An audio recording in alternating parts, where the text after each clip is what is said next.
Ir en familia. El padre Luis, el padre Marcos, la religiosa, el diácono, misionero de la casa, de la familia. Nos vamos a reunir toda la familia para hacer un retiro en un día. Por eso les pido a todos mucha oración, mucha oración. Si puedo, les muestro un video cuando estamos todos reunidos en familia en este tiempo de manera especial. Bueno, vamos a compartir el Evangelio de San Juan, capítulo 20, versículo 2. Vamos a buscar en la Biblia Juan 22. Hoy la iglesia recuerda la celebración de San Juan Evangelista. Y San Juan Evangelista nos deja un ejemplo muy bonito, porque San Juan Evangelista es el capaz de reconocer a Jesús. Es el maestro y hace que Pedro se lance al agua. San Juan Evangelista es capaz de ir a los pies de la cruz de Jesús y estar ahí a pesar de que lo pudieran matar, a pesar de que pudieran quitarle la vida. Ahí estaba San Juan Evangelista. San Juan Evangelista seguía a Jesús y Pedro en algún momento siente como recelo y le dice: ¿y este qué? ¿Por qué no sigue? Era el discípulo más amado del Señor y era el más joven, pero tenía algo muy bonito San Juan Evangelista, que tenía deseo de seguir a Jesús. Y ese deseo lo hizo perder la vida por el Señor, y es lo que hoy recordamos. Vamos a comenzar con San Juan, capítulo 20, versículo 2. Escuchen con atención lo que sucedió, lo que hoy recordamos. Oído al tambor y paren la oreja. El primer día después del sábado. El día domingo es el primer día después del sábado. ¿Qué sucedió? María Magdalena. Primer personaje, María Magdalena. ¿Por qué le llamaban María Magdalena? Porque María Magdalena venía de Magdala. Fíjense que hay unos comentarios muy malsanos o unos comentarios que la gente extrapola o coloca mal. Y le dicen a una mujer cuando llora mucho: mire, no sea Magdalena, porque María Magdalena lloraba. Pero no es porque lloraba que le decían Magdalena porque venía de un lugar llamado Magdala. María Magdalena hizo algo muy importante a los pies de Jesús. María Magdalena fue a buscar a Jesús después de muerto, en medio de las lágrimas, en medio del lloro, para colocarle inciensos, para arreglar el cuerpo, para llorarlo en el sepulcro. Pero resulta que ella se encuentra con una sorpresa. Cuando llega muy de temprano a encontrarse con Jesús, Jesús ya no está. Escuchen. Vino corriendo a la casa donde estaban Simón Pedro. Y cuando ella se da cuenta de que Jesús no está, sale corriendo a la casa donde se encuentran algunos discípulos. Entre ellos, Simón Pedro. Simón Pedro. Y el otro discípulo. ¿Quién era? A quien Jesús amaba. A quien Jesús amaba. Ese discípulo es el que se llama Juan. María Magdalena sale corriendo a encontrarles y decirles que Jesús no está. María se encuentra con el sepulcro vacío. Cristo, después de muerto, había resucitado. No se lo encuentra y viene y les da la noticia. Escuchen. Y les dijo: se han llevado del sepulcro al Señor. Ella no sabía que Jesús había resucitado. Ella pensaba que a Jesús se lo habían robado. Y María Magdalena llega y le dice a los discípulos: del sepulcro agarraron a Jesús y se lo llevaron. Se robaron. ¿Usted imagina el escándalo que esa mujer formó? ¿Usted imagina la preocupación que tenía Magdalena en medio de las gran lágrimas, el dolor? No se encontró con el cuerpo de Jesús. Sale corriendo y le dice a Pedro y le dice al otro discípulo, a quien Jesús amaba: se han llevado del sepulcro al Señor. Oigan. Y no sabemos dónde lo habrán puesto. La preocupación de María Magdalena fue que se quedó sin Jesús. Primera enseñanza de este evangelio. María Magdalena, en el momento que se entera que Jesús no está, se preocupa. Busca ayuda de Pedro, Papa. Busca ayuda de Juan, obispo. Busca una ayuda para encontrarse con Jesús. A María Magdalena le pasó lo mismo que a los Reyes Magos. Cuando perdieron de vista la estrella, empezaron a buscar ayuda, ¿se acuerdan? A buscar ayuda. Y esa ayuda la encontraron en el rey Herodes. Y cuando llegan donde el rey Herodes le dicen, ¿dónde está el que estábamos buscando? ¿Dónde está el rey que acaba de nacer? No vieron más la estrella, buscaron ayuda. Y el rey dijo que estaba en ese lugar porque le aconsejaron. Salieron de ver el rey, volvieron a encontrar la estrella y buscaron a Jesús. La primera enseñanza de este evangelio es que cuando nos quedemos sin Cristo, salgamos corriendo a buscarlo como María Magdalena. Mire, hay gente que un domingo no va a misa y no le importa nada. Hay gente que un domingo no va a la iglesia y ni siquiera se confiesa de pecado mortal. Hay gente que tiene 10 años sin confesarse.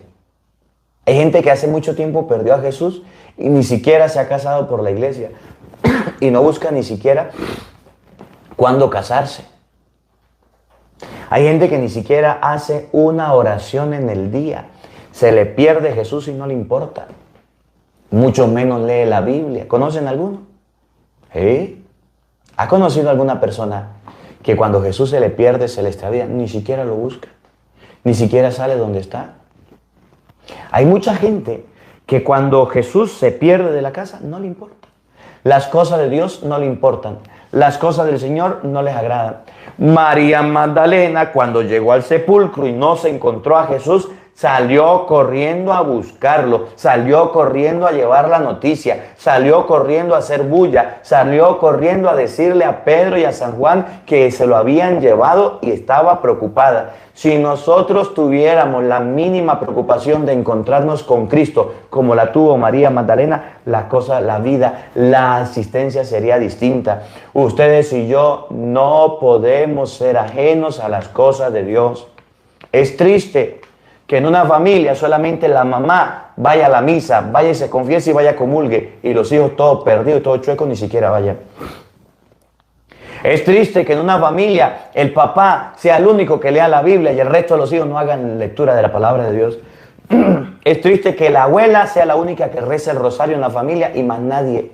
Se nos pierde Jesús y no nos preocupamos. Eso sí, que se nos pierda el teléfono, que se nos pierda la llave del carro. Eso sí, que se nos pierda la cartera o la tarjeta, que se nos pierda un vuelo. Yo recuerdo cuando fui a optar a sacar la visa para viajar, hay que hacer una fila, hay que hacer unos trámites, no es fácil, para poder ir a los Estados Unidos. Y resulta que aquí en Venezuela, cuando fui, hay un lugar que llaman Muro de los Lamentos. Muro de los Lamentos. ¿Por qué? Porque cuando a la gente le niegan la visa y le entregan el pasaporte, toda la gente se va a llorar ahí. La primera vez que fui a sacarlo de la visa, me la aprobaron. Me dijeron que sí. Y yo sí miraba que la gente lloraba y yo no entendí. Cuando fui a sacar la visa por segunda vez, me dijeron que no. Me dijeron que no. Me dieron el pasaporte, me regresé. Y ese día me enteré que ahí es donde la gente se ponía a llorar. Y yo venía saliendo y miraba, yo, bueno, bendito sea Dios, me la dieron, agarré y me fui. Y ahí estaba la gente llorando, porque no le dieron un papel, porque no le dieron la oportunidad de ingresar. Mire, eso es importante, pero no es lo más importante y no es un motivo para llorar, no es un motivo para escandalizarnos. Un día estaba en un aeropuerto y perdí el vuelo. Y me acerqué allá al mostrador a hablar con la señora que atiende la aeromoza. Me dijo, señor, el vuelo lo cerramos hace 5 minutos, llegó tarde. Y ahora perdió el vuelo, perdió todo, y yo tenía que llegar a un retiro. ¿Qué pasó? Pues nada, perdimos. Me tocó llamar a Doris, que es la que compra los vuelos y hace las diligencias, ponerla en la aprieto, consiguieron el vuelo y me fui al otro lugar. Pero cuando una persona pierde el vuelo de un avión, se desespera, se desenfoca, entra en crisis. Ustedes y yo deberíamos tener bastante preocupación cuando perdemos a Jesucristo. Ustedes y yo deberíamos tener bastante preocupación Cuando perdemos una misa, cuando perdemos una confesión, cuando perdemos las cosas de Dios, y eso ni nos duele, ni nos lastima, ni nos afecta. ¿Cómo la ve usted que tiene lentes? Oigan, ustedes y yo perdemos una oportunidad de trabajo y ahí nos estamos muriendo. Ustedes y yo perdemos una cita importante y ahí nos estamos muriendo. Perdemos un viaje y ahí nos estamos muriendo. Perdemos dinero y nos estamos muriendo. María Magdalena se puso a llorar, se preocupó, se desesperó porque perdió a Jesucristo.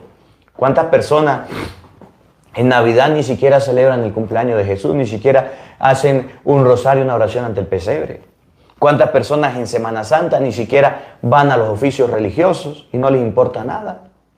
Cuando perdemos el sentido de la fe, cuando perdemos el amor a lo sagrado, cuando perdemos la piedad, el respeto por las cosas de Dios, nos suceden estas cosas. Ni nos duele, ni nos lastima, ni nos afecta ir a misa o no ir a misa, casarse por la iglesia, no casarse por la iglesia, leer la Biblia. Hoy debemos nosotros aprender de María Magdalena, no que era una llorona, sino que María Magdalena amaba a Jesús, quería a Jesús, anhelaba estar con Jesús, respetaba a Jesús, y el día que perdió el cuerpo de Jesucristo, salió corriendo a buscar una ayuda y a decirle a Pedro y a Juan que Jesús no estaba. Y cuando María, yo me imagino el escándalo que formó María Magdalena. Yo me imagino cómo llegó María Magdalena gritando y zapateando donde estaba Pedro y Juan. Se han llevado del sepulcro a Jesús y no sabemos dónde lo habrán puesto. Y no sabemos dónde va a estar. Nosotros debemos desesperarnos igual cuando nos encontremos sin Jesús, cuando nos encontremos lejos de la iglesia. Y hay gente que eso ni les molesta. Es más, en este tiempo en el que estamos, la gente deja de escuchar el evangelio, deja de escuchar la misa, deja de rezar el rosario. Cuando hay vacaciones, se le da vacaciones inclusive a la oración, y eso es un error, porque es donde el diablo llega y pácata, nos agarra, nos prensa, nos coloca en el anzuelo y nos lleva y hace con nosotros lo que queremos. ¿Por qué los matrimonios se echan a perder? ¿Por qué los jóvenes se pierden? ¿Por qué la gente anda triste y anda sin horizonte? Porque perdieron a Jesús y no lo fueron a buscar. Porque faltaron una misa, después a otra y ya dejaron de ir a la iglesia.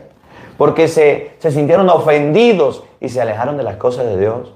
Nosotros debemos saber que necesitamos de Dios, pero Dios no necesita de nosotros. Nosotros debemos saber que Dios es nuestra ayuda, pero nosotros ¿qué ayuda le vamos a dar a Dios? Nosotros debemos saber que Él es nuestro Padre, que Jesús es nuestro hermano, que Él nos puede ayudar, pero debemos buscar. Dice Apocalipsis, yo estoy a la puerta y llamo. Si alguno me abre, entro para cenar con Él y Él conmigo. Pero si usted no le abre a Dios,